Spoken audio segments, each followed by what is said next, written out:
kaba mangalata olfina gofta kofi jajun sanumu kesakoti inni appa naga koti ammas nakaba mangalata olfina gofta kofi jajun sanumu kesakoti inni appa naga koti nani kasa dipif kirarako masen kokotif gitarako utale shubise lelifata aninta uka eni safarfata nani kasa dipif kirarako masen kokotif gitarako utale shubise lelifata aninta uka eni safarfata kan samalin raba kan samalin tumurama yo ilille male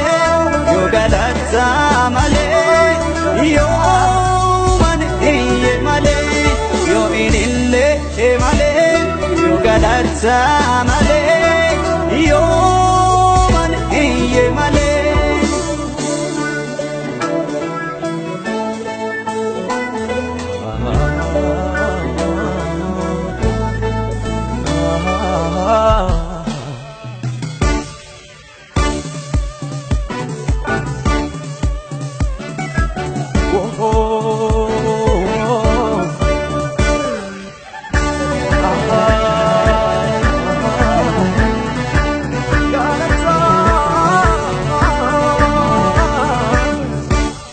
Nante tawa me makasa wetu koni saplolasa Nante tawa me makasa wetu koni saplolasa Sababa pirambar padu fai unkona parpachisa Sababa pirambar padu fai unkona parpachisa Nante tawa me makasa wetu koni saplolasa Nante tawa me makasa wetu koni saplolasa Sababa pirambar padu fai unkona parpachisa Sababa pirambar padu fai unkona parpachisa Fai unkona parpachisa Fai unkona parpachisa Fai unkona parpachisa Fai unkona parpachisa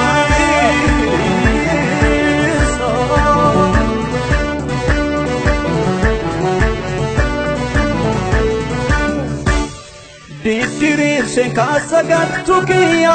Serriyo dorke yuhanariya Isa pananiya Ine dofi koti fokusate Farsen garatif sahito gade Jadu kofidate Ani galatani kaba Ani galatani kaba Ani galatani kaba Ani galatani kaba Ani galatani kaba Ani galatani kaba Ani galatani kaba Ani galatani kaba